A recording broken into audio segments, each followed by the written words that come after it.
বাবা কত কোটি টাকার মালিক। হ্যাঁ, আমার বাবাকে আপনাকে এতটুকু বলে নাই? অবশ্য আপনাকে বলে কি লাভ? আমি তো এটাই বুঝতেছি না যে আমার বাবা কি করে আপনার মতো একটা খ্যাত গাইয়া ভূতকে আমার জন্য চয়েস করলো, তাও কিনা বিয়ের জন্য।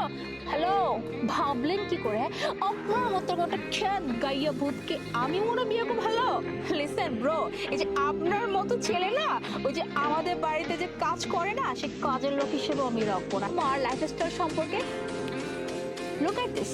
কি এই ফোনের সম্পর্কে আইডিয়া আছে তো?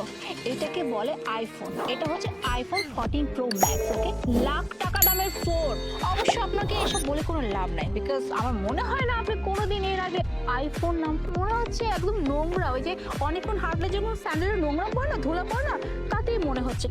আচ্ছা, আপনি ভাবলেন কি করে স্যান্ডেল পরে, এরকম গামছা পরে, শার্ট পরে যে মেয়ে কিনা বিএমডব্লিউ গাড়িতে ঘোরাফেরা করে, সেই মেয়েকে বিয়ে করতে আসছেন আপনি? হ্যাঁ, বাস আপনার হয়েছে। এখন তো অনেক কথা বললেন, আমাকে কথা বলার সুযোগই দিলেন না। এবার আমার কথাগুলো শুনুন। হ্যাঁ, আমি সিরাজ ইসলাম মুন্ডা, এটা সত্যি। আর হ্যাঁ, কি কফি খাচ্ছেন আপনি? ক্যাপাচিনো, তাই না? ক্যাপাচিনো কফিটা যেখানে বসে খাচ্ছেন, এই পেস্টটাও আমার। আপনার অ্যাটলিস্ট উচিত ছিল আমার কাছ থেকে কথাগুলো শোনা, তারপর এতগুলো কথা বলা। কিন্তু আপনি কি করলেন? আমি এসে বসার সাথে সাথে আপনি কতগুলো কথা শুনলেন, কত অপমান করলেন। হ্যাঁ, অপমান তো হয়েছে একটা মাত্র কারণে, সেটা হচ্ছে ড্রেসের কারণে, তাই তো? একদম ঠিক বলছেন। ভ্যান থেকে জামাগুলো কিনেছি। আপনার বাবারটা নিয়ে বড়াই করতেছেন না, আমি কিন্তু আমার বাবারটা না, আমি নিজেরটা নিয়ে বড়াই করতেছি। আপনার মতো অনেক মেয়ে এসে লাইন ধরে দাঁড়িয়ে থাকে দেখা করার জন্য, মিট করি না। বাবা বললো বিধায় আপনার সাথে মিট করলাম, তারপর আমার নিজের রেস্টুরেন্টে। বাই দ্য ওয়ে, আপনাদের মতো মানুষকে এসে বলে লাভ নেই, মানে আপনাকে যা দেখার যা বুঝে আমি বুঝে গিয়েছি।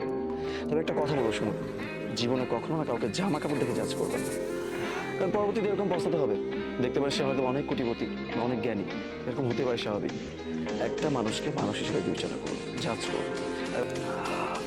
আপনি আমাকে কি রিজেক্ট করবেন? আমি আপনাকে রিজেক্ট করলাম, আপনাকে আমি কোনোভাবে বিয়ে করতে পারবো না। অ্যাটলিস্ট আপনার মতো মেয়ের সাথে আর যাই হোক, বিয়েটা কখনোই সম্ভব না।